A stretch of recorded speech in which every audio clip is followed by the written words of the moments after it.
Welcome to Toronto Apologetics. My name is Tony Costa. Today we're going to be discussing Islam, and we want to respond to this question: did Jews and Christians refer to God as Allah before Islam? A linguistic examination. This is going to be based on a very interesting post that was placed online by Dr. Maren van Putten from Leiden University. Dr. van Putten is a specialist in Qur'an textual criticism, historical linguistics, and the Semitic language. And so, did Jews and Christians refer to God as Allah before Islam? And of course, before Islam, Muhammad was born around 570 AD and died in 632 AD. And so the question is, prior to Muhammad, in the pre-Islamic period, was the word Allah used for God by Jews and Christians? The Quran makes the claim in Surah 29, verse 46, and argue not with the people of the scripture, unless it be in a way that is better, save with such of them as do wrong, and say, we believe in that which has been revealed unto us and revealed unto you. Our God and your God is one, and unto him we surrender. The Quran makes the claim here that Muslims are not to argue with the people of the scripture. People of the scripture, or the people of the book, is a Quranic designation for Jews and Christians. And here they are told not to argue with them unless it is in a way that is better, except with those who do wrong. But this is what they're supposed to say. They're supposed to say to Jews and Christians, we believe in that which has been revealed to us and revealed to you. That is, we believe the Quran that has been revealed to us, and we believe in the revelation given to you, namely in the Torah, the law, and the Injil, the gospel. And then it claims, and your God, or our God rather, and your God is one, and unto him we surrender.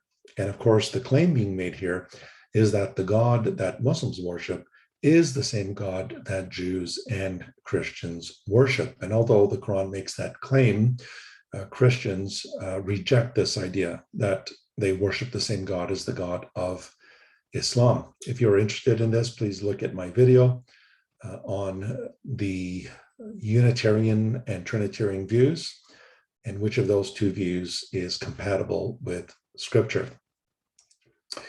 Now, some think that the word Allah is a contraction of the definite article al, which is the Arabic word for the, and the noun ilah, which means deity or God. And so some believe that the phrase al-ilah, that is the God, when it is shortened, you get the word Allah, which some would say means the God. Now, this may very well, may it be possible that this may be the origin of how this word came about. But in the Quran, Allah is more used as a name for the deity. It's more used as a proper name for the deity. And while some English translations of the Quran will translate Allah as God, many Muslim scholars believe that the word Allah is actually used as a proper name. Now, Allah is the name of God, and it's not really the way of saying the God in the Quran, which, if that was the case, it would refer to him as Al-Ilah, the God.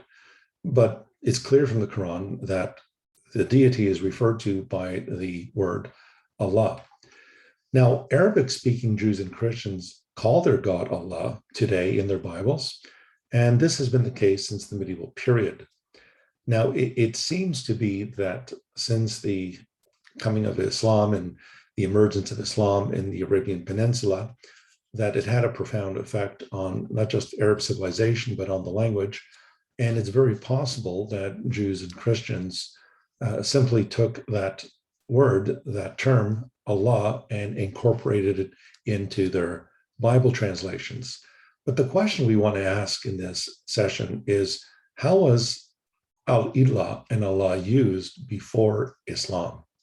Was Allah used for the God of Jews and Christians in the pre-Islamic period? And we need to also ask the question, how was the word Al-Ilah used, the word that means the God or the deity? How was that word used? Now, due to Arabic inscriptions that have been discovered, Arabic inscriptions that predate Islam, In recent years, a number of Christian Arabic inscriptions from before Islam have been discovered. And whenever they invoke or they address God, he has a single name, and it is not Allah, interestingly. Instead, in these Christian inscriptions, they consistently call him Al-Ilah, that is, the God. Not Allah, but Al-Ilah, the God. In Christian Arabic inscriptions that have been found so far, as we know, there is not a single example where a Christian calls their God Allah. They always address God as Al-Ilah, the God. Now, why is this? Why is this the case? It's possible because Al-Ilah in Arabic, the God, is the Arab equivalent of the Greek ha-theos, which also means the God. And so in the Greek New Testament, the New Testament was originally written in Greek. In the Greek New Testament, one of the ways that the one true God is designated is by using the definite article ho and the noun in the nominative case, theos. And so ha-theos means the God. And it would appear to be that when Christianity came into Arabia, according to the New Testament in the book of Acts, chapter 2, we are told that there were Arabs present on the day of Pentecost. And if these Arabs had taken their newly found Christian faith into Arabia, then it would probably explain why they preferred to use the term Al-Ilah, the God, so that it corresponds with the Greek ha-theos that is prevalent in the Greek New Testament.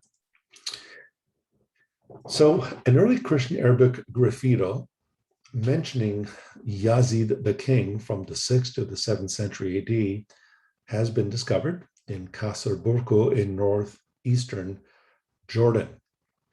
Now, what is interesting about this rock inscription is that we know it's Christian. If you just notice here at the top inscription, there is a cross. No Muslim would place a cross in one of their inscriptions, especially if it's the Qur'an. But notice there's a cross here. And this would indicate that this was a Christian that inscribed these letters into this rock. And it dates to the 6th to the 7th century, the 6th to the 7th century, which would place this either in the 500s or 600s AD. And if it is the 6th century, if it's the early 6th century, this would place it before Muhammad. But what is interesting here is that written in this inscription is a reference here where it calls on the God, Al-Ilah. It calls on the God to remember Yazid al-Malik, this king who would have probably ruled at that time period. And here is a translation of the first line. Notice the cross there.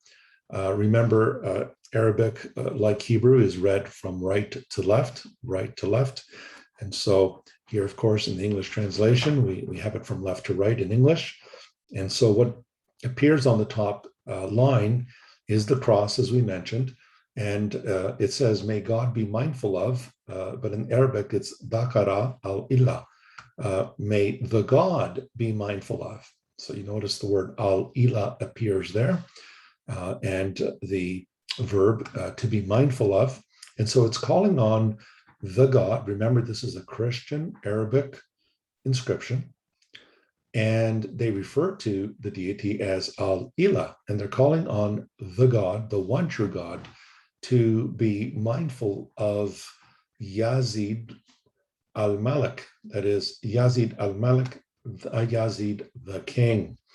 And so you'll notice here that these Christians do not address the deity as Allah, but rather as Al-Ilah. So in the case of Allah, the name does exist before Islam, and it is attested with some frequency. Now, you need to remember that according to Islamic tradition, Muhammad's own father was called Abdullah, which means servant or slave of Allah, which suggests that the name Allah was around. You also need to remember that Muhammad's own father was a pagan. And there's Islamic tradition even stating that Muhammad was told not to pray for his father's, for forgiveness for his father because he had died as an idolater and as a pagan. But yet he bore the name Allah in his name as Abdullah. Therefore, Allah was a deity of sorts that the Arabs recognize. We also know that the name Allah is found among Nabatean Arabs, even having that name contained in their own names. And so just like Abdullah is a name containing the divine name, in English we refer to this as theophoric names, but we can refer to this as allophoric names, that is, names that bear the name of Allah, like Abdullah. Now, the Nabatean Arabs also had different gods. Allah was not the only God. Allah was one of many gods. And so the Nabatean Arabs also, in their names, they would have names like Abdu Manoti. And Abdu Manoti means servant or slave of Manat. And who was Manat? Well, Manat was one of the Arabic goddesses. She was also one of the daughters of Islam, according to Surah 53, verses 19 to 20. She's also referred to as a daughter of Allah. And she was also worshipped by the pagan Arabs. And so Allah seems to find its provenance, its place within pagan Arabia. Another goddess that is also important in understanding our question of today is Allat. And Allat was one of the Arabian goddesses who, like Manat, was also believed to be a daughter of Allah. She's mentioned in Surah 53, verse 19 of the Quran. Now, in pagan Arabian sources, Allat is actually invoked far more than Allah. She's actually invoked or prayed to 36 times more often than Allah. And so it would seem that Allat has actually more prominence among the pagan Arabs than Allah did, by the very fact that she was more frequently addressed in prayer. And this relative lack of popularity with Allah doesn't really suggest that Allah was in any way a central figure in the pantheon, because if he was, then there would be prayers and invocations to Allah would be far more plentiful. So in the Quran, Surah 53, verses 19 to 22, we have this: have you thought upon Allat and Al-Uzza and Manat, the third, the other? Are yours the males and his the females? That indeed were an unfair division. So here in the Quran, it actually mentions these three daughters of Allah, Allat, Al-Uzza, and Manat.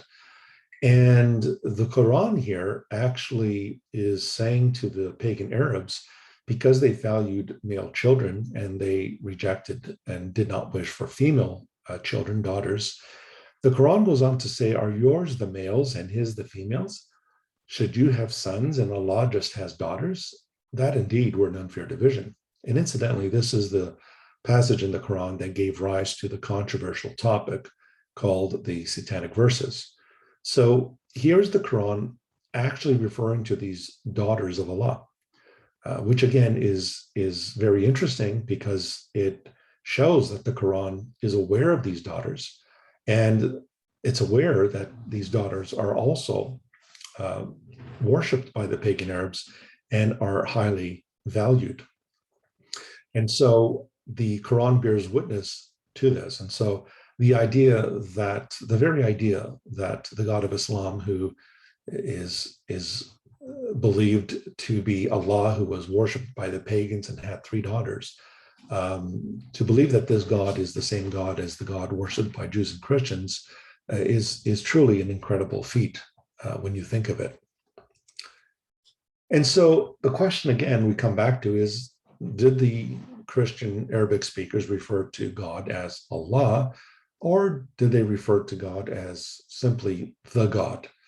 6th century Christian Arabic speakers do not call their God Allah, but rather Al-Ilah.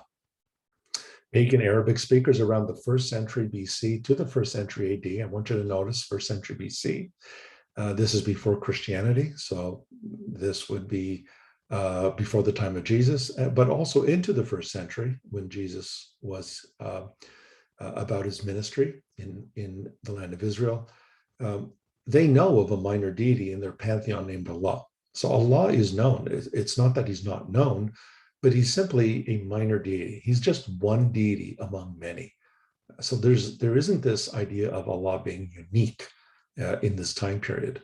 And it is unclear that Arabic speakers equated him with the God of the Bible, at least the God revealed in the Old Testament with Yahweh. There's no indication that they thought that he was the same God. And so is the Quran the first one to associate the name Allah with a monotheistic deity? Well, in recent years, more and more monotheistic Arabic inscriptions, probably from the 6th century, have been showing up around the Hijaz that seem to invoke Allah. And so there may have been some Arabs that were of the opinion that Allah was unique and that he was the only real God and so forth and so on. But on an equal balance, the same could be said for other Arabs who believe that Allah was simply just one among many others. And so in summary, what can we deduce from this study? Number one, Allah might come from Al-Ilah, the God, but it is not the same as saying the God. Rather, Allah is being used as a name in the Quran. Number two, Christians before Islam called God Al-Ilah, the God, to correspond with the Greek Theos, the God that we find in the Greek New Testament. And so it is understandable why Christians would refer to the one true God as the God, the only God, because this is also the way in which God is referred to in the New Testament in its original Greek language. Number three, pagans around the 1st century, that is the time of Jesus, know a pagan God called Allah. And so Allah here is still considered by these pagans as one of their gods. And that is why in the Quran, when the Quran speaks to its hearers, or when Muhammad speaks to his audience, you will notice Muhammad never has to define who Allah is. It is a given that the hearers know about Allah and that they are familiar with him. And number four, at some point before Islam, Al-Ilah and Allah began to merge into one. That is, it became combined into one. And so I trust that this study has been interesting, and thank you so much for joining us. We encourage you to subscribe to the channel and also to like the video. And if you do subscribe, you will receive further updates on many videos like this that will be made available. Thank you so much for watching, and I look forward to seeing you next time. Take care, and God bless you.